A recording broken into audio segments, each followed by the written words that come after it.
자, 오늘은 로마서 5장 1절에서 11절까지인데 지난 시간에 2절 정도까지 못했죠. 오늘은 11절까지 해보도록 하겠습니다. 지난 시간에 뭘 공부를 했냐면 5장 1절에 그러므로부터 이제 시작을 했죠. 그래서 이제 그러므로라는 접속사를 우리가 잘 이해를 하자. 3장 21절에서 4장까지 얘기한 우리가 예수 그리스도를 믿음으로 말미암아 의롭게 된다. 이신칭인 교리로 끝나는 게 아니다. 그러므로라는 접속사를 통해서 우리를 더 끌고 가겠다는 이야기가 쓰여질 거라고 우리가 이제 얘기를 해봤죠. 그래서 2절까지 공부를 했죠. 첫 번째는 화평을 누리자. 두 번째는 하나님의 은혜에 담대하게 들어갈 수 있는 그 권한을 우리가 얻었다. 그래서 우리는 하나님의 영광을 바라고 즐거워하자. 여기까지 이제 했어요. 그래서 이신칭인 교리가 어디까지 끌고 올라가려면 하나님의 영광이라는 단어까지 이제 우리가 공부를 한 거예요. 그래서 제가 지난번에 뭐라고 그랬냐면 로마서가 5장 8장이 핵심 부분인데 그 중에서 이제 모든 사람들은 로마서 8장을 가장 최고의 봉우리로서의 위치를 차지한다고 이제 얘기를 했는데 5장 1절에서 11절이 더 높은 봉우리라고 나는 생각한다. 이제 그렇게 말씀을 드렸잖아요. 그 뭐 때문에 그랬냐면 지난 시간에 좀 배웠죠. 5장 2절에서 하나님의 영광을 바라고 즐거워한다. 영광이라는 나라가 나왔잖아요. 그러니까 이신칭이 우리가 의롭다 하는 데서 벌써 하나님의 영광이라는 거기까지 쭉 밀어 올린 거지. 뭐가? 이신칭이가. 그렇죠? 그래서 그 하나님의 영광이 뭔지에 대해서 우리가 좀 자세히 살펴봤고 그 다음에 이제 소망에 대해서 우리가 좀 더 이야기를 해봐야 되고 또 즐거워하는 일가 무언지에 관해서 이제 얘기를 해봐야 되는데 그래서 하나님의 영광은 뭐 지난 시간에 얘기를 했죠.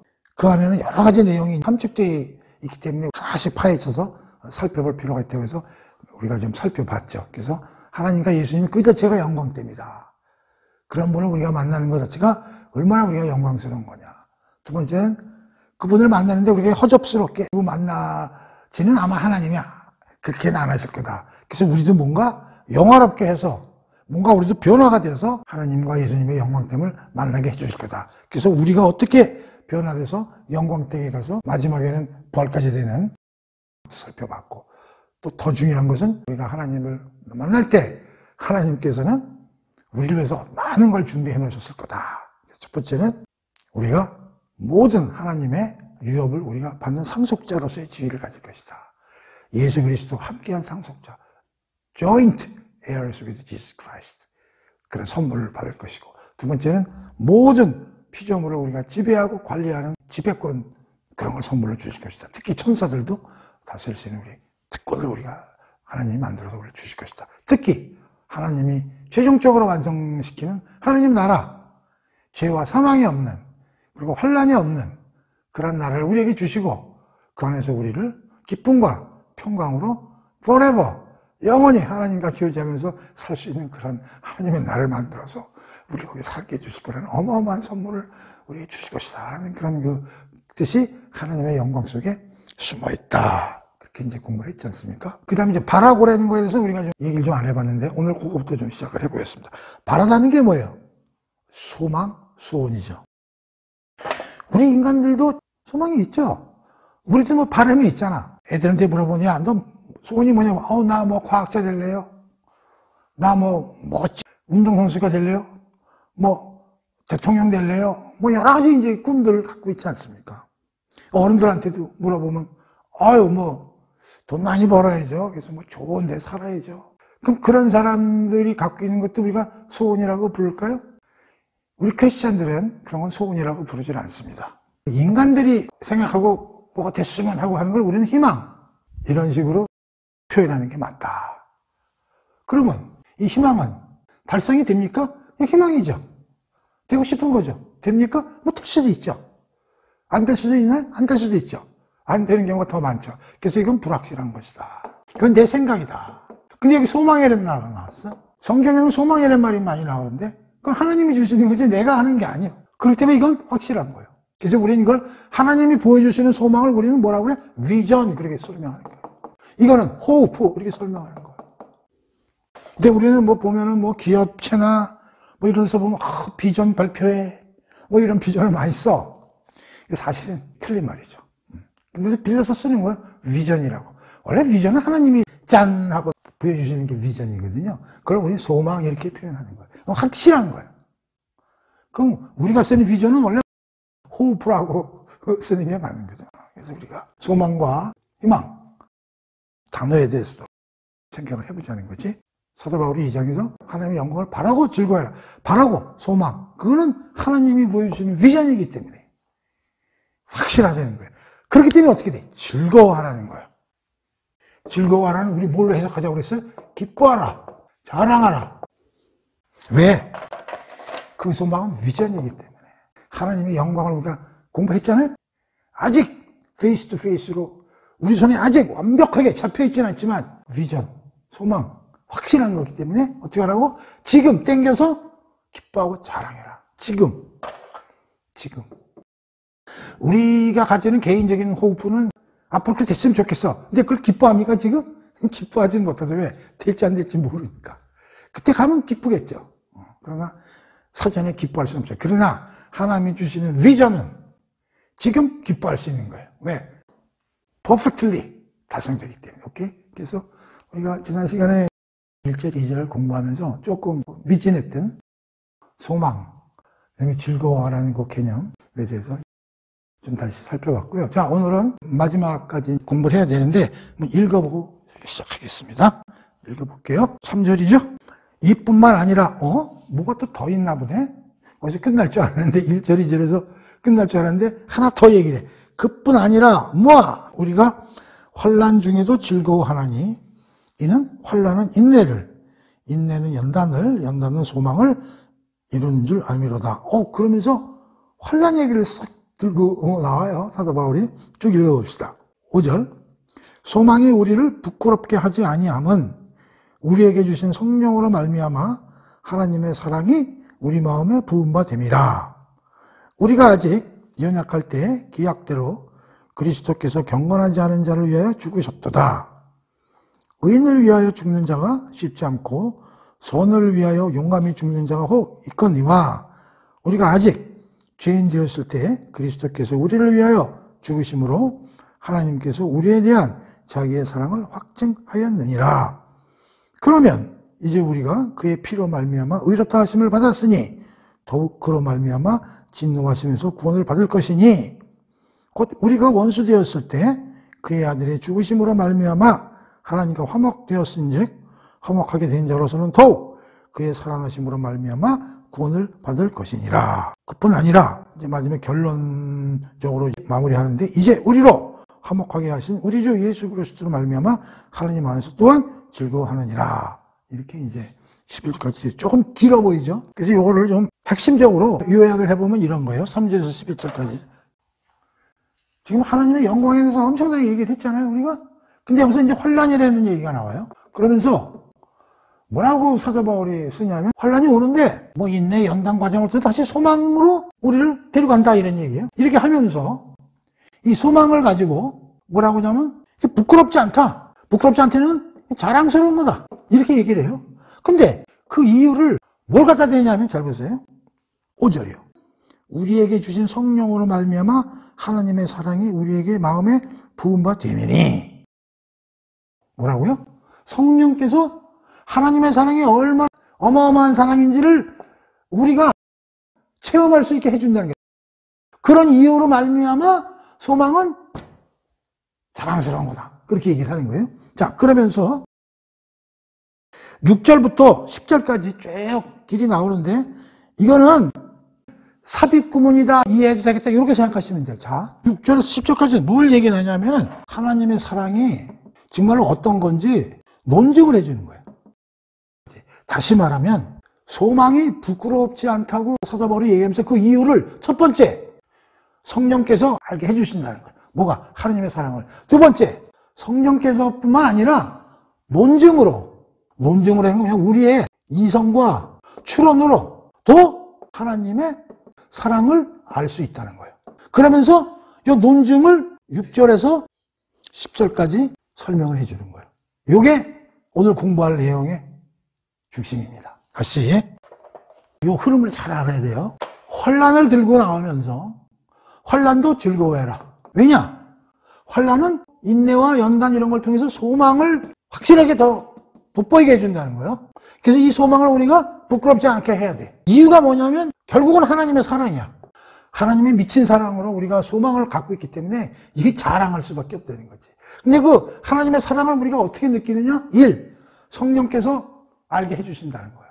체험적으로. 짠! 하고 우리 마음속에. 그런데 성령께서 해주시는 것뿐만 아니라 두 번째, 우리의 이성적인 논증을 통해서도 하나님의 미친 사랑을 우리가 알 수 있다는 거예요. 2절에서 뭐로 끝났어요? 하나님의 영광을 바라고 즐거워하고 끝났지. 바라되는 게 뭐야? 소망이라고 그랬죠. 그럼 2절에서 소망이 나온 거야. 하나님의 영광이라는 거를 우리가 소망으로 가지고 있어야 돼. 그런데 여기서 갑자기 환란이 나와. 그런데 환란이 다시 뭐로 우리를 끌고 간다고 그래? 소망. 그럼 이게 뭐야? 여기도 소망이 있잖아. 여기도 소망이 나오잖아. 이게 연결돼요. 다시 말하면 소망에서 시작해가지고 다시 소망으로 와. 근데 이 중에 환란이라는 걸 하나 써놓은 거야. 누가? 사도 바울이. 이걸 소망 A라고 그러고 이걸 소망 B라고 표현해보면 어차피 우리가 소망을 갖고 있는데 이게 환란으로 인해서요. 이 소망이 다시 소망으로 돌아와. 근데 A 소망보다 B 소망이 더 커, 크기가. 환란이 소망을 점점 키워. 환란이 오면 올수록 소망이 점점 커져. 이 순환 논법을 여기서 사도 바울이 얘기하고 싶은 거야. 대단히 중요한 내용이거든요. 그럼 도대체 이 소망이 왜 이렇게 점점 커지고 확실한 거냐? 하나님의 사랑 때문이라는 거야. 그 소망이 왜 생겼느냐? 하나님의 미친 사랑으로 말미암아 우리가 하나님의 영광 등을 볼 수 있는 소망을 갖게 됐다는 거예요. 근데 그 사랑을 그럼 어떻게 아느냐? 성령께서 알게 해주시겠다는 거예요. 성령께서 설령 아직까지 우리에게 하나님의 사랑이 어떤지를 깨닫게 그럴 정도까지 성령님이 일을 안 하셔도 우리가 논증적으로라도 우리의 머리로 이해력으로라도 하나님의 사랑이 얼마나 어마어마한 건지를 알 수가 있다는 거예요. 6절에서 10절까지 논증을 통해서. 그래서 소망을 즐거워하라는 거예요. 환난도 마찬가지로 즐거워하고. 이런 그 흐름이 있다는 걸 잘 이해를 하시고 지금 살자. 그래서 하나님께 감사드리고 하나님께 송축드리고 하나님께 찬양 노래 부르고 하나님께 예배 열심히 하고 그리고 하나님을 자랑하고 기뻐하고 살자. 지금 그 모든 것이 어디서부터 시작되느냐? 이신칭에서부터 우리를 쭉 이렇게까지 끌고 나간다. 스타팅이 이신칭이다. 믿음으로 말만 이렇게 된다 하는 거를 1절에서 11절까지 우리에게 얘기하고 싶은 게 사도 바울이 5장에 쓴 거죠. 흐름을 좀 머리에 넣고 이제 우리가 환란에 대해서 하나하나 살펴보도록 합시다. 소망이 나오다가 갑자기 환란이 나오니까 확 분위기가 좀 다운되죠. 자, 참 이 3절 환란이 나오는데요. 환란 중에도 즐거워하래요. 근데 환란이 즐거워할 일입니까? 환란을 즐거워한 사람이 어디서 환란은 환란이지. 그게 뭔 이유가 있을 텐데 사도 바울이 이렇게 썼을 때는 미친 사람 아니고 어떻게 환란을 즐거워하라고 그러니까. 너무 소망만 얘기하다 보니까 사도 바울이 읽는 사람으로 하기면 무슨 소리야. 살다 보면 어려운 일도 많은데 오이씨 소망만 얘기하면 어떻게 아마 그런 생각이 들었을지도 몰라. 그게 환란을 딱 이제 갖고 나온 거예요. 이 들고 나온 이유가 뭐 교리적으로 설명하려고 해서 이렇게 나온 것도 있지만 현재 이게 로마 교인들한테 쓰고 있는 거 아닙니까? 서신서라는 걸 뭐 교리적인 측면에서만 쓴 게 아니라 서신서를 보내야 되는 그 교회에 처한 상황들이 있거든. 그걸 다 감안해서 사도 바울이 쓰는 거거든요. 그럼 로마 교인들이 그 당시 박해를 많이 받고 있는 상태예요, 사실은. 막 쫓아내기도 그랬지 않습니까? 그 우리 사도행전에서 배웠지만 브리스길라 로마에서 쫓겨났거든. 땅무 추방령 내렸잖아. 그러니까 지금 로마 교인들은 사실 굉장히 박해를 받고 있는 거라고. 환란을 당하고 있는 중이에요. 근데 그들에게 로마서 쓰면서 환란 얘기는 안 할 수가 없지. 맨날 좋은 얘기만 쓰면은 로마 교인들이 뭐 이 사람 세상 돌아가는 거 알고 얘기하는 거야. 이런 얘기를 이제 들을 수 있기 때문에 그런 데서도 환란을 이제 그 얘기를 안 쓸 수가 없는 거죠. 그런데 로마 교인들이 그걸 딱 서신서를 읽으면 깜짝 놀라는 거야. 즐거워해라? 보통 우리 환란 당하면 어떤 생각들이 듭니까? 이게 얼마나 엉뚱한 소리인지를 내가 얘기하고 싶어서 그런 거예요. 우리가 환란을 당하면 첫 번째 어떤 생각이 들어요? 앞으로 좀 안 왔으면 더 이상 이런 거 요번으로 끝냈으면 좋겠어. 안 왔으면 좋겠어. 그러니까 모든 종교들도 다 그래. 우리 교회 다니는 사람도 다 그래. 아우, 제발 좀 안 왔으면. 그런 마음으로 다니는 거 아니에요. 이게 제일 좋지. 계속 와. 그럼 어떡해. 아유, 오긴 오면 좀 살살 왔으면 좋겠다. 좀, 내가 좀 여유있게 이길 수 있게 좀 살살. 세상 살면서 그런 게 안 올 수는 없으니까 좀 살살 왔으면 좋겠다. 그렇게 이제 기도도 하고 싶고 그런 거야. 근데 또 와. 그러면 인정하고, 극복하고, 잘 넘어갔으면 좋겠다. 이런 생각하는 거 아니에요? 솔직히 막말로 얘기하자고. 우리가 뭐 교회 다니는 건 이렇게 되려고 교회 다니는 거 아니야? 환란 좀 안 왔으면. 오더라도 좀 조금만 약하게 왔으면. 왔으면 기분은 안 좋아. 그렇지만 그냥 잘 이렇게 어떻게 넘어갔으면. 뭐 이런 생각이 보통 일반 사람들의 생각 아니야. 즐거워라? 미친 사람 아니야. 그러니까 우리가 이걸 이해해야 되는데 이게 어려워. 그러면 이거 사도 바울 생각 아니야? 사도 바울은 워낙에 하나님을 열심히 믿으니까 오히려 환란 중에서 이걸 즐거워하라고 자기 아이디어 아니야? 이렇게 생각할 수 있잖아요. 그래서 제가 성경을 다 뒤져봤어. 성경에서도 환란이 화두더라고. 중요한 주제요 화두다. 성경에서도 이 문제를 굉장히 중요하게 다루고 있더라고. 그래서 제가 찾아봤어. 관련 기절을. 그랬더니 눈에 확 띄는 게 뭐냐 하냐면 요한복음이요. 16장 33절인데요. 이제 예수께서 이제 하신 말씀이 되겠죠. 그리고 하나 더 찾아볼 텐데 사도행전 14장 22절. 예수님은 이제 이런 말씀을 하시네. 제자들한테. 이것을 너희에게 이르는 것은 너희로 내 안에서 평안을 누리게 하려 함이라. 세상에서는 너희가 환난을 당하나 담대하라. 내가 세상을 이겼느니라. 환난 얘기를 하셔요. 예수님도.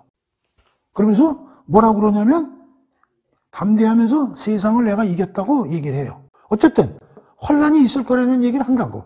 그러니까 성경도 환난이 대주제야. 예수님도 환난이 중요해. 그러니까 사도들한테 이걸 얘기를 하니까 미리 환난 온다. 환난 피할 수 없다. 그 얘기죠. 사도행전 14장 22절 한번 볼게요. 사도 바울은 이런 얘기를 하네. 제자들의 마음을 굳게 하여 이 믿음에 머물러 있으라 권하고 우리가 하나님 나라에 들어가려면 많은 환난을 겪어야 할 것이다. 예수나 사도 바울이 다 환난은 피할 수 없다. 이렇게 얘기를 해요. 그러니까 우리가 알아야 될 게 교회 가면 환난이 안 일어날 거라는 생각을 하는 건 잘못된 거예요. 환난이 일어나요. 교회 다니면서 환난 안 일어날 걸 바라고 교회 다니는 사람은 마음을 바꾸셔야 됩니다. 환난이 일어납니다. 예수님도 환난이 일어날 거라고 얘기를 했고 사도 바울도 하나님 나라 가진 환난이 있을 거라고 분명히 얘기했어요. 피할 수 없어요.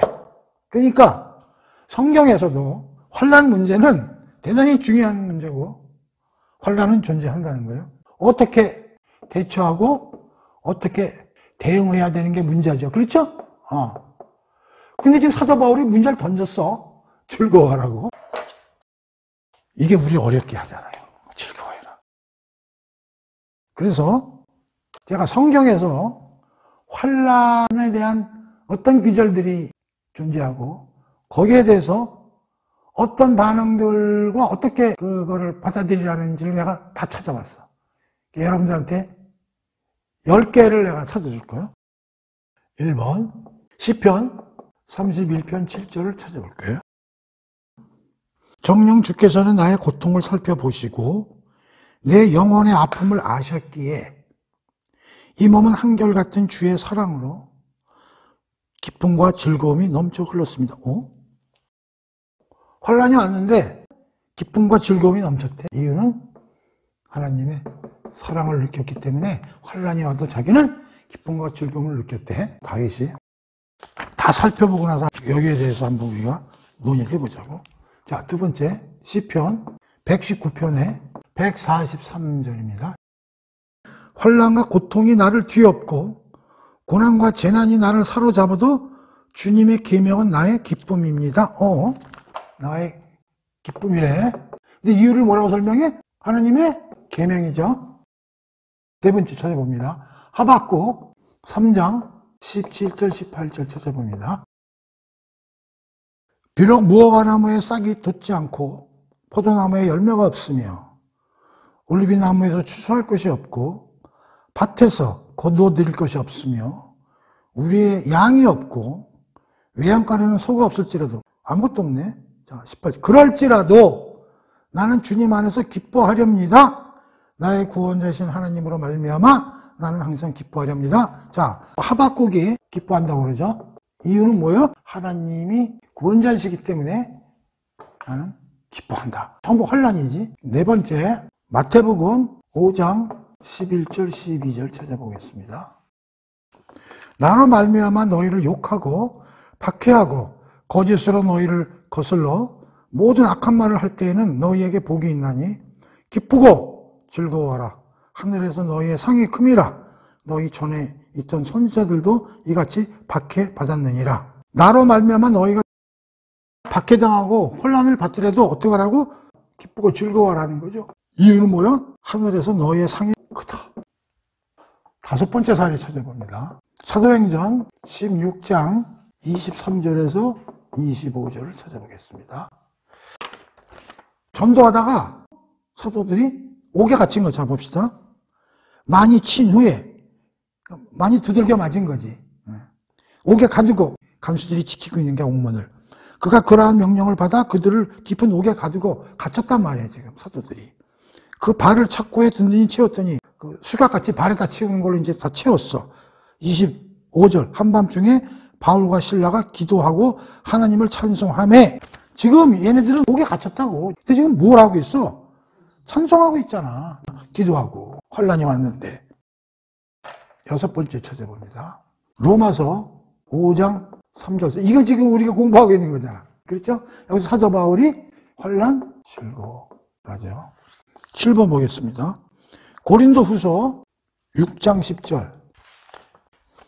앞에 8절부터 봅시다. 영광과 욕됨으로 그러했으며 악한 이름과 아름다운 이름으로 그러했느니라. 우리는 속인 자 같으나 참되고 무명한 자 같으나 유명한 자요 죽은 자 같으나 보라 우리가 살아있고 징계를 받은 자 같으나 죽임을 당하지 아니하고 근심하는 자 같으나 항상 기뻐하고 가난한 자 같으나 항상 많은 사람을 부유하게 아무것도 없는 자 같이 모든 것을 가진 자리다. 자, 10절에 뭐래?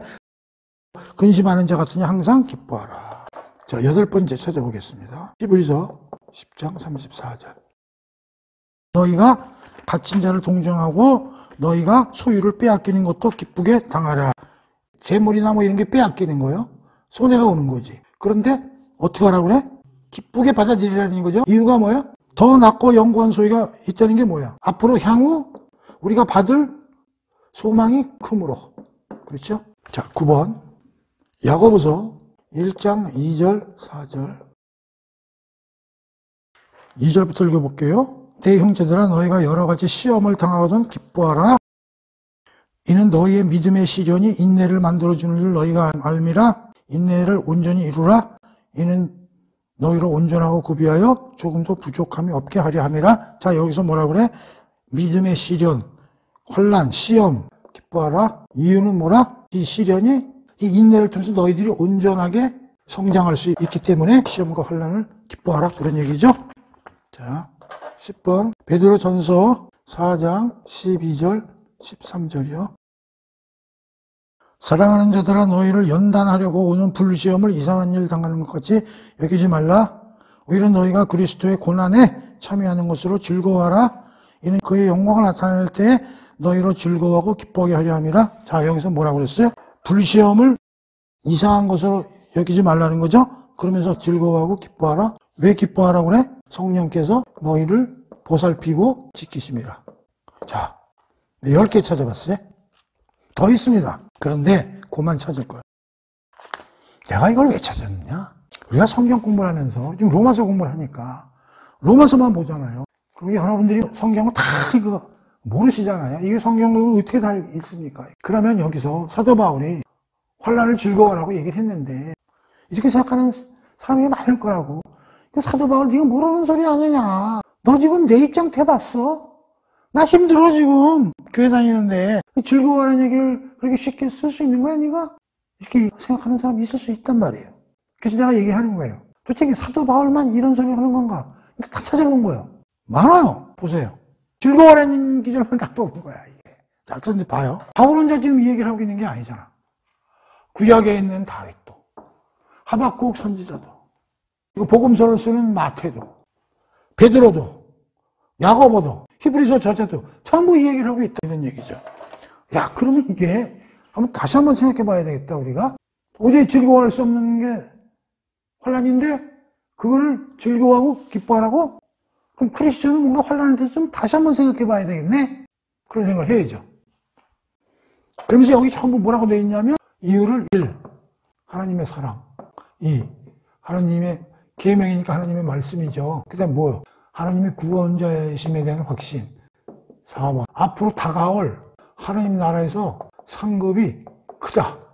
그 다음에 우리가 영화롭게 성숙되게 될 거다, 앞으로. 아, 성령님이 보살피고 계시다. 이런 거 아니야. 이 사람들이 이런 이유를 가지고 지금은 현재죠. 현재는 힘들지만 지금 시련 속에 있어. 고난과 환란 속에 있는 거야. 근데 이 사람들이 즐거워한대. 즐거워할 수가 없는 입장인데. 그런데요, 사도 바울이 뭐라 그랬냐면 2절에서 하나님의 영광을 바라보라고 그랬잖아. 그게 소망이라 그랬잖아. 근데 일단 소망이 여기 나와. 소망이 크다. 성령이 보살피고 있대. 성령이 하나님이 얼마나 우리 안에서 하나님의 사랑이 얼마나 대단한지를 깨우쳐 주시겠대. 근데 우리를 영화 성숙, 우리가 배웠잖아. 하나님을 영광 때문에 페이스 투 페이스로 만나는데 우리도 영화롭게 영광스럽게 변형시켜서 만나게 해주시겠다냐. 그게 뭐야? 여기는 하나님의 영광스럽게 성숙되게 하는 거 비슷하잖아. 전체적으로 다 살펴보면은 이 얘기야, 결론은. 우리가 가지고 있는 소망이 영광된 하나님을 보는 거고, 내가 영광스럽게 되는 거고, 하나님이 나한테 주시는 영광스러운 선물을 내가 받을 거고, 그게 뭉쳐서 하나님의 사랑이고, 그것 때문에 내가 모든 사람들이 다 환난을 이기고 즐거워할 수 있다고 얘기를 하는 거거든. 똑같은 사도 바울도 지금 그 얘기를 하는 거예요. 오케이. 요건 이제 지읍니다. 성경에서는 그 환난을 어떻게 대응하고 있는지에 대한 얘기를 이제 뽑아드렸으니까 이제 참고를 하시고요. 결국은 소망이 환난보다 크다는 거예요.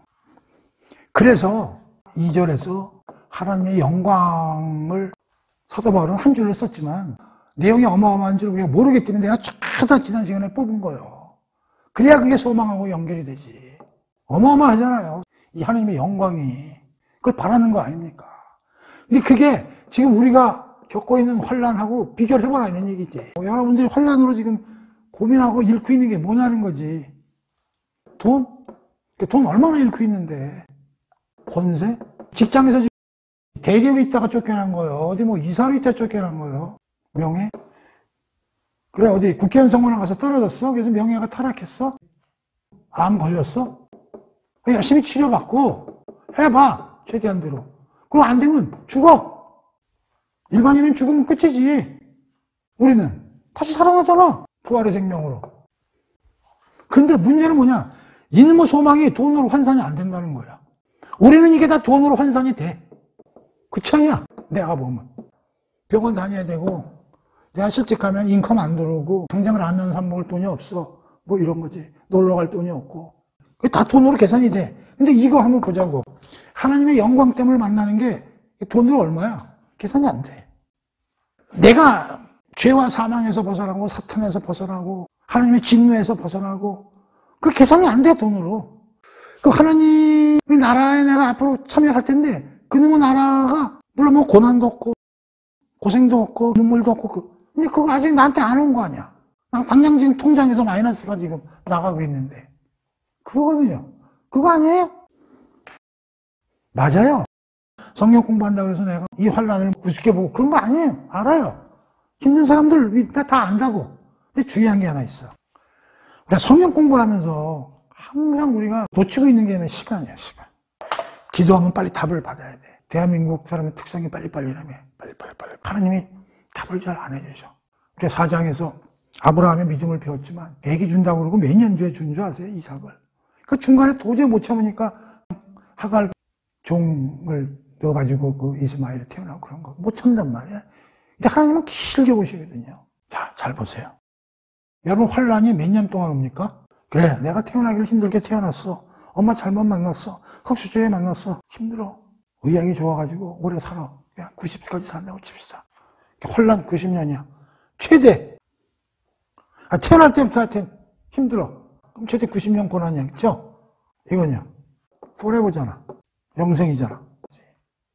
이게 시장에서 매매가 안 돼서 그렇지 값이 없잖아요.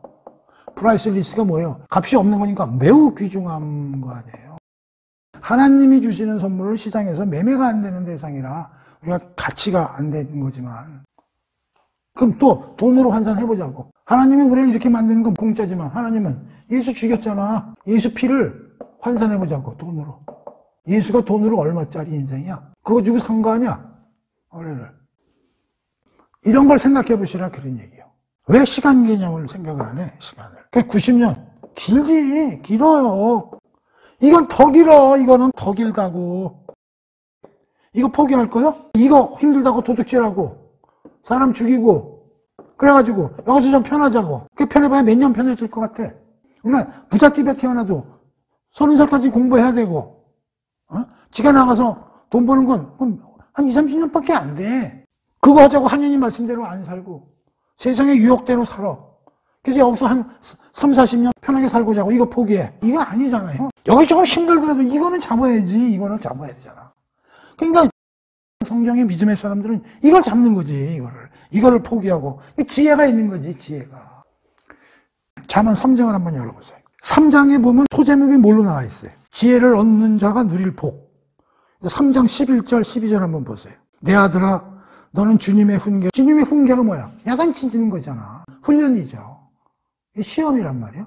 주님의 훈계를 가볍게 여기지 말고 그분의 책망을 싫어하지 말라. 왜? 12절. 아버지가 자기의 귀엽고 살아온 자식을 꾸짖는 것 같이 주께서도 자기가 사랑하고 아끼는 사람을 꾸짖고 봐주신다. 그 다음에 더 중요해. 13절이야. 진실로 지혜를 찾는 사람은 복이 있고 깨달음을 얻는 사람은 복을 받는다. 왜 믿음의 사람들이 이걸 포기하고 이거를 소망을 잡고 있었냐? 그게 지혜로운 사람이라는 거예요. 그래서 지혜가 나오는 거예요. 지혜로운 사람은 뭐가 중요한지를 안다니까. 잠언 13장의 쭉 밑에 한번 읽어보세요. 거기 지혜에 대한 복이 얼마나 나와요. 지혜로운 자의 가르침은 생명의 샘이어서 사람을 죽음의 덫에서 벗어나게 한다. 그래서 믿음의 사람들이 즐거워하고 기뻐하고 하라고 얘기를 하고 있는 거예요. 자, 지우고 또 좀 공부를 해봅시다. 환란이 오면 여러분들 집에서 불이 나면 뭐 가지고 나갈 거예요? 여러분 아파트에 불이 났어. 15층에 사는데 왱 울렸어. 방송이 나와. 불 났습니다. 다들 대피하세요. 뭐 갖고 나올 거야? 집에 있는 거 다 들고 나올 거야? 뭐가 중요한지 그때 생각해낸다. 환란은 뭐가 중요한지를 깨닫게 해요. 이거 뭘 갖고 나가야 되나? 통장? 시계? 금붙이? 그냥 나갈까? 소돔과 고모라에서 롯의 부인이 어떻게 됐어? 도망가라 그랬는데 미련이 남아가지고 돌아섰다가 소금기둥 됐잖아. 뭐가 진짜이고 뭐가 가짜인지 분류가 돼. 언제? 환란이 왔을 때. 마태복음 7장에 뭐를 결론을 내냐면 예수님이 집이 두 채가 있는데 어떤 집이 기초가 잘 되는지 몰라. 바깥에서 봐가지고. 비바람 창수가 와서 한번 흔들어 봐야 돼. 밑이 단단하지 않은 집은 무너지겠지. 밑이 단단한 집은 그대로 서 있고. 자, 마태복음 7장 한번 열어봅시다. 24절 보겠습니다. 그러므로 누구든지 나의 이 말을 듣고 행하는 자는 그 집을 반석 위에 지은 지혜로운 사람 같으니 비가 내리고 창수가 나고 바람이 불어 그 집에 부딪히되 무너지지 아니하더니 이는 주추를 반석 위에 놓은 까닭이라. 26. 나의 이 말을 듣고 행하지 아니하는 자는 이 집을 모래 위에 지은 어리석은 같은 사람이니 비가 내리고 창수가 나고 바람이 불어 그 집에 부딪힘에 무너져 그 무너짐이 심하니라. 여기서 결정나죠. 근데 어떻게 된다 그랬어? 24절. 반석 위에 집을 짓는 사람은 지혜로운 사람이라고 했고 예수님이. 26절. 이 말을 듣고 모래에 지은 사람은 어리석은 사람이라고 했잖아. 그러니까 우리 예에서 찾아봤죠. 거기서 다 즐거워하라고 얘기한 사람들은 다 믿음이 강한 사람들이야. 그런 사람들은 어떤 사람들이라고? 지혜로운 사람이야. 잠언에서 얘기하고 있잖아. 근데 환란을 무서워하고 징징거리고 있는 사람은 뭐야? 어리석은 사람들이잖아. 한번 생각해 보세요. 내가 비즈니스 하는 사람인데 돈에 이제 오리엔티돼서 돈을 많이 벌어야지. 그리고 그 돈이 나를 명예롭게 하고 나의 모든 명성을 그 돈이 서포트해 주기를 생각하고 사는 사람이야. 그러다가 IMF가 터졌어. 돈이 잘 안 돌아. 그래서 망했어. 그럼 이 세상은 목표가 뭐였어? 돈이었잖아. 깨졌어. 그럼 이 사람은 물론 다시 일어서 돈을 벌어야 되겠지. 이 돈이 있어야 먹고 살아야 되니까. 이 사람 속에는 뭐가 있겠어? 아, 돈이 내 인생의 목적은 아니었구나. 내가 바라는 그 목적이 나를 힘들게 하는구나. 지금 모 대통령이 자기 대통령 되는 게 좋아서 대통령 출마했겠지. 검찰총장 하다가 그 관두면 어때? 그 대통령 하겠다고 나선 거 아니야. 가문의 영광이 그걸 소망으로 생각했던 사람이겠지. 지금 어딜 가 있어? 탄핵재판 받고 있잖아. 전두환이가 죽었지만 무슨 생각했어? 권력의 허무함을 느끼는 거야. 내가 이 세상에서 쫓던 것들은 다 허상이야, 허상. 불교에서 말하는 허상이라고. 그거를 뭐가 왔을 때 느끼느냐? 잘 나갈 때는 못 느껴. 혼란이 왔을 때 뭐가 진짜고 뭐가 중요한가를 느끼는 거야. 그게 뭐요? 하나님의 영광이야.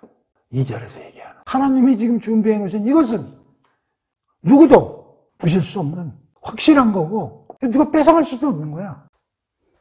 그래서 이 혼란은 뭐냐? 우리의 영혼의 찌꺼기, 비계덩어리를 빼내는 수단이라고. 우리의 영혼을 다이어트 시키는 훈련이야.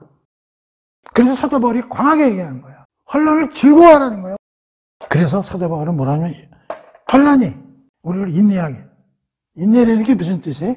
참는 거지만 여기서 인내라는 거는 혼란이 왔을 때 하나님을, 예수님을 집중하게 하고 바라보게 하고 기도하게 하고 하나님 곁으로 달려들게 하고 그럼으로써 어떻게 돼? 점점 하루아침에 이게 영혼이 빠지나?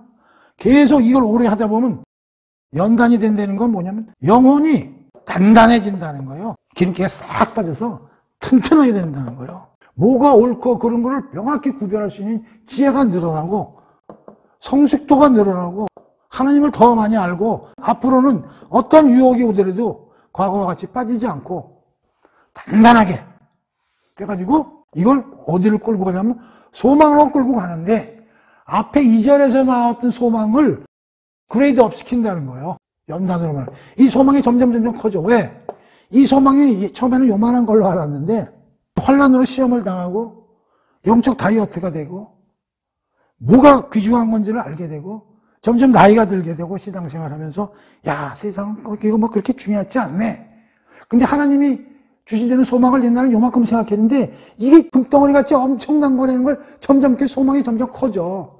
그래서 2절에서 얘기한 소망이 3절에서 그레이드업 돼가지고 이 소망이 더 레벨업 되는 거예요. 이 혼란이라는 걸 요소를 통한 순환 구조를 통한 소망이 업그레이드 되는 걸 이해를 해야 돼요. 그게 로마서 1장 11장에서 우리 공부해야 되는 내용. 굉장히 중요한 내용입니다. 우리가 금광에서 금을 캤어. 한 50%밖에 안 돼, 순도가. 한 번 조련하고 두 번 조련하고 50%, 60% 어디까지 올라갑니다? 99.999%. 이게 비싸잖아요. 이게 환란 1이고 환란 2, 환란 3, 환란 4, 환란. 점점 그래 돼. 순도가 높아져. 이 소망이 높아진다고. 그 순도가 그레이드가. 그래서 나중에 신앙이 철철 넘치게 되는 성숙한 사람은 이 세상에 내가 얻고자 하는 거는 점점 제로가 되고 하나님 준 소망이 나의 인생의 100%가 된다고. 내가 여러분한테 물어볼 거예요. 여러분들은 하나님이 주는 소망이 지금 여러분들의 몇 프로를 차지하고 있는가? 세상에서 여러분이 얻을 수 있는 거하고 하나님이 줄 수 있는 선물하고 지금 몇 프로로 지금 비율로 지금 인생을 저울질하고 사는가를 여러분들 스스로 생각해 보세요. 이게 5대5라 그러면 여러분 환란 더 겪어야 돼. 아직 멀었어요. 시험 많이 겪고 환란 다 겪어서 소망에 올라가도록까지 가야 돼. 어디까지? 99.999%까지. 하나님이 이렇게 만들시겠다는 게 우리를 페이스 투 페이스로 만나기 전에 누가? 성령 하나님이. 여러분이 만드는 거 아닙니다. 또 하나 얘기해 드릴게. 이 환란에 대해서 내가 얘기할 게 좀 많은데 저는 이 환란에 대해서 이렇게 생각합니다. 비성도하고요. 성도하고를 이제 구별을 해볼게요. 환란, 시험, 고난은요. 비성도들에게는 뭐냐면 이건 형벌입니다. 견디질 못해요. 이거 고난이 오면요. 어떻게 해결을 못해요. 해결 안 되면 그냥 우울증 걸리고요. 절망하고요. 이런 데로 이끌고 간다고. 뭐가 환란이. 그래서 형벌이야, 이거 형벌. 성도들은 일단 잠잠해. 그리고 어디로 달려가? 하나님하고 예수님한테 달려가죠. 근데 우리한테 뭐가 있어? 소망이 있잖아, 소망. 버틴다고. 여기 소망이 없잖아. 소망이 없으니까 쓰러진다고. 이게 뿌리인데. 우리는 뿌리가 있잖아. 다 망하고 감옥성하고 죽어도 잡고 있는 게 있잖아. 하나님의 영광을 잡고 있잖아. 소망. 사도 바울이 안방에 갇히잖아요. 거기서 빌립보서니 수많은 서신서를 씁니다. 이게 뭐라고 그래요? 주 안에서 기뻐하라, 주 안에서 기뻐하라. 그게 뭐야? 이 소망을 갖고 있으니까. 사도 바울은 소망이 자기 인생의 99.999%가 올라간 거지. 내가 얘기했죠? 우리는 몇 프로인지 여러분 각자 생각해보라고. 이거거든요. 그래서 나는 이렇게 생각하는 거예요. 크리스찬들에게 환란이라는 단어가 나오면 고쳐서 읽어라. 뭘로? 훈련으로. 그래서 나는 성경 읽을 때 환란, 고난, 시험 이런 게 나오면 훈련 이렇게 바꿔서 읽는다고. 왜? 하나님이 나를 훈련시키시는구나. 땡큐. 왜? 우리 면류관이 기다리고 있잖아. 하나님의 나라. 훈련해야지. 그러니까 하나님 왜 훈련시키세요? 아니, 하나님의 나라 그냥 주면 되잖아. 선물. 왜 이렇게 훈련을 시켜 그러면? 이유가 있지. 에덴 동산에서요. 에덴 동산은 어떤 동산이었어요? 죄와 사망이 들어올 수는 있어. 들어올 수는 있지만 죄와 사망이 없는 무균적 에덴 동산이었잖아. 근데 여기서 어떻게 해? 아담이 실패했잖아. 하나님 아래. 그러면 하나님이 우리를 하나님의 나라의 영광 때문에 우리를 데리고 가잖아. 데리고 가는데 우리는 어디서 그동안에 쭉 살았어? 균이 부글부글 거리는 데서 살았잖아. 아담은 무균 상태에서도 살았는데 일을 저질렀잖아. 그런데 균이 바글바글한 상태에서 우리를 데리고 가시게 되는 거 아니야? 에덴 동산 플러스 알파로. 여기서 또 실수할 수 있어, 없어? 실수할 수 있어요. 하나님이 2번 실수할 수 있어요. 근데 우리를 로봇으로 데려가? 아니, 하나님은 우리를 로봇으로 데려가서 쓸 생각은 전혀 없어. 그럼 처음부터 아담도 하나님 말 잘 듣는 로봇으로 만들었겠지. 아니야. 하나님은 우리를 어떻게 여기 가서도 죄와 사망이 유혹을 하더라도 거기 넘어가지 않을 성숙된 인간으로 만들면서 데려가시겠다는 게 하나님의 뜻이거든요. 그러니까 훈련을 시켜야지, 훈련을. 하나님이 훈련을 그래서 시키시는 거예요. 환란을 통해서. 그럼 우리는 어떻게 느껴야 되냐? 환란? 하나님이 나 이제 소망을 좀 더 크게 생각하고 창조 때 그 형상으로 만드시려고 나를 훈련시키시는구나. 훈련하면 해야지. 내가 얘기했죠. 이사야서 공부하면서 얘기했죠. 월드컵에서 우승은 정해졌어. 하나님은 월드컵 우승 시키겠대. 아직 근데 실력이 모자라. 그래서 브라질 팀, 영국 팀, 이태리 팀 보내는 거야. 싸워! 실력을 늘려라. 그게 환란이거든요. 그 훈련. 우리가 질 수 있지. 괜찮아. 또 일어서. 또 팀 보내줄게. 계속 팀을 보내주는 거야. 그게 환란 1, 환란 2, 환란 3. 계속 연단이 되는 거예요. 성숙대가 돼가지고 어느 정도 실력이 됐을 때 월드컵 내보내는 거죠, 하나님이. 그래서 금메달 따게 해주신다는 거 아니에요. 그러니까 우리도 실력을 갖춰야지. 스타 플레이어들은 그런 빅게임을 즐기죠. 마이클 조던이나 타이거 우즈나 이런 슈퍼스타들은요. 굉장한 게임, 자기보다 강한 사람들 하고 싸우는 걸 굉장히 즐긴다고. 전의를 불태운다고 그러죠. 그래서 우리 크리스천들은 전의를 불태우는 사람이 돼야 되고 혼란한 시험이 왔을 때 성숙시키기 위한 방편이기 때문에 하나님 오케이 한번 이겨볼게요. 그래서 그런 게임이 성사됐을 때 오히려 즐거워하는 거지. 그래서 사도 바울이 즐거워라고 얘기를 하는 거예요. 멋지지 않습니까? 자, 그래서 환란 가지고 이제 이 정도 얘기를 해서 4절, 5절 이 정도에서 넘어가고요. 이제 마지막으로 소망을 자랑하라고 그러느냐. 그 이유를 뭐라고 설명하면 하나님의 사랑이라고 설명하는 거예요. 하나님의 사랑 때문에 우리가 이 소망을 포기하지 않고 확실하게 잡고 있을 수 있는데 이 하나님의 사랑을 사도 바울은 기묘하게 설명을 합니다. 뭐라고 설명하냐면 5절 성령으로 말미암아 하나님의 사랑이 우리 마음에 부은 바 되었으니 성령님이 어느 날 하나님의 사랑의 어마어마함을 우리 마음에 체험하게 해주신다는 거예요. 두 번째, 그 6절부터 10절까지는요. 우리의 이해력으로 논증해봐라. 너희들이 하나님의 미친 사랑을 알 수 있을 거다. 그 얘기예요. 그 얘기하면서 뭐라고 그러냐면 6절이죠. 우리가 아직 연약할 때 예수께서 와서 경건하지도 않은 자, 그러면서 이제 불경건이 나와요. 불경건한데도 우리를 위해서 죽었다는 거예요.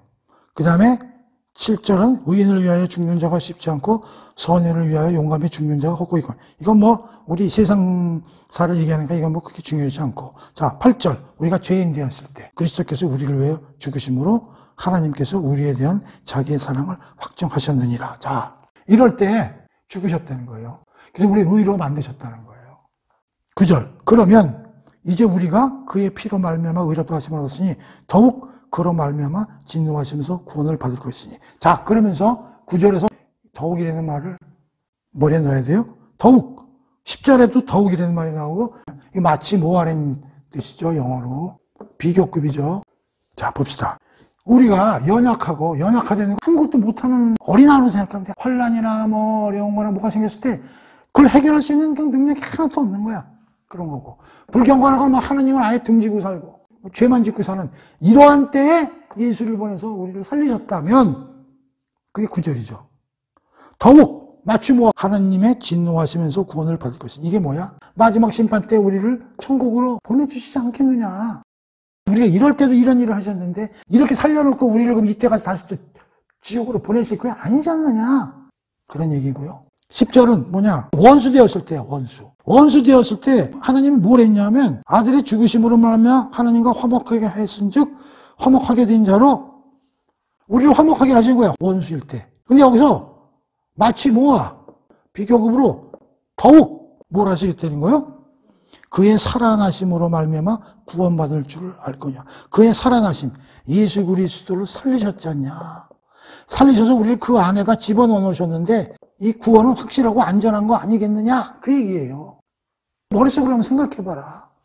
너희들이 연약하고 불경건하고 죄인일 때 그를 죽여서 이렇게 만들었다면 9절에서 마지막 심판 때 우리를 버리시겠느냐. 아니지 않느냐. 자, 10절.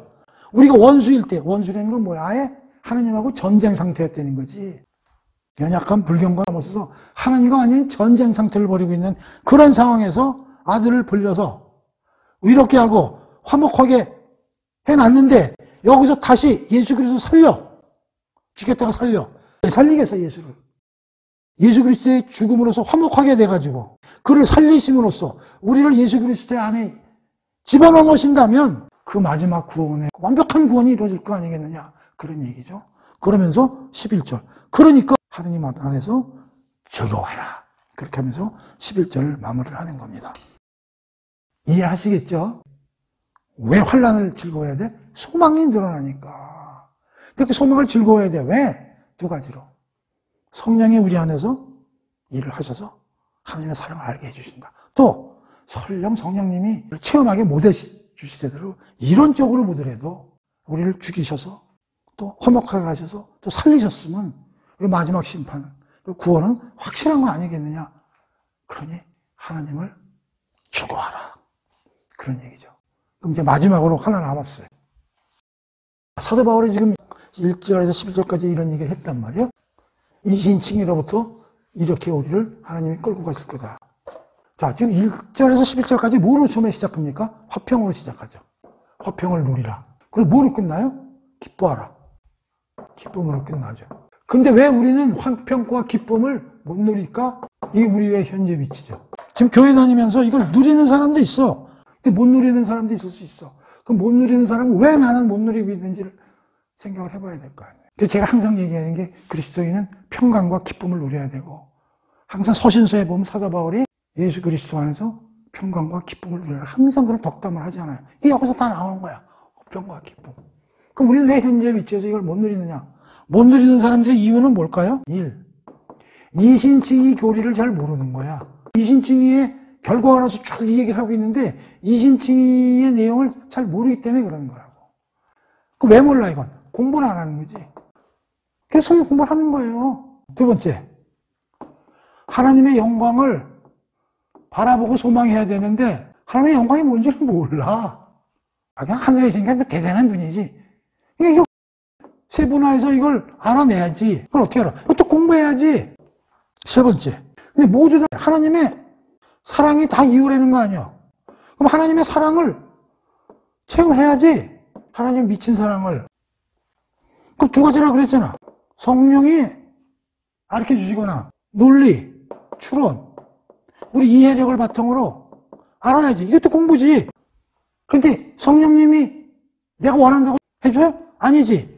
그럼 우리는 어떻게 해야 돼? 성령님이 일하실 수 있게 준비하고 있어야지. 성령이 충만하게 일할 수 있도록 우리는 준비를 해야 되잖아. 성령님이 우리 안방에 오는데 여기다 지저분하게 해놓으면 성령님이 좋아하겠어? 그럼 성령님이 일을 하시려면 어떻게 해? 성령님이 좋아하는 것만 하면 되지, 우리가. 그럼 성령님이 일을 열심히 해주시겠지. 내 안에 계시니까. 그럼 성령님이 제일 싫어하는 게 몰라? 성경 공부 안 하는 거, 기도 안 하는 거, 하나님 생각 안 하는 거, 맨날 등산 다니는 거, 노는 거, 밥 먹는 거, 세상적인 일들하고 만나는 거, 맨날 그런 거 하고 돌아다니는 성령님이 싫어하지. 그럼 성령님이 좋아하는 건 뭐야? 성경 공부 열심히 하고, 기도 열심히 하고, 될 수 있으면 신앙이 깊은 사람들하고 만나고, 이웃 어려운 데 있는 거 좀 살펴보고, 하나님 말씀대로 살려고 그러는 노력을 하면 하나님의 사랑을 우리 안에 하나님이 체험하게 해주신다는 거 아니에요. 그 왜 체험을 못하고 사냐고. 그럼 하나님의 사랑을 내가 체험을 못하고 있다. 그럼 생각해봐야지 내가 뭘 잘못하고 있는가를.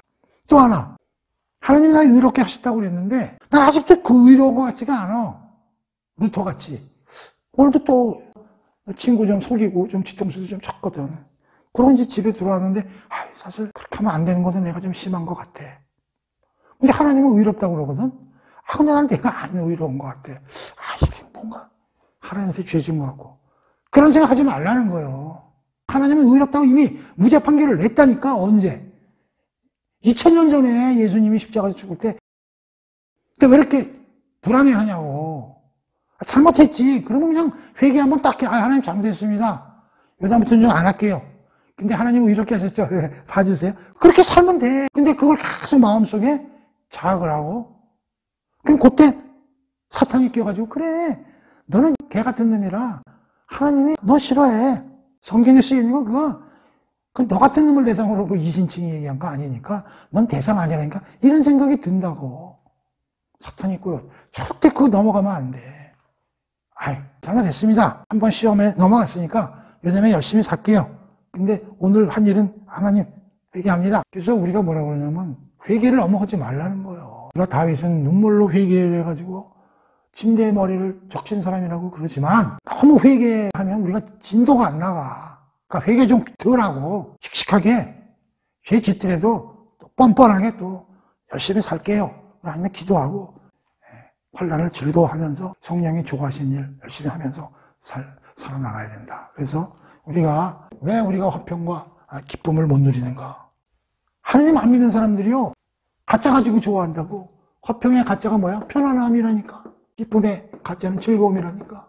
하나님을 모르고 성경을 모르는 사람들은 화평과 기쁨이라는 그 대신에 가짜 평안과 가짜 기쁨에 놀아나고 있는 거야. 편안함하고 즐거움으로. 이건 우리를 forever, 영원히 우리를 끌고 가지 못해요. 그래서 우리 기독교인은 항상 화평과 기쁨을 누려야 되고, 그걸 누리고 있음을 본인이 알아야 되고. 오케이? 그래서 성경 공부 열심히 하고, 기도 열심히 하고, 말씀 공부 열심히 하고, 항상 성령님 갈망하고. 그래서 마지막으로 구절 하나 찾아보고 끝내도록 하겠습니다. 누가복음 11장 13절.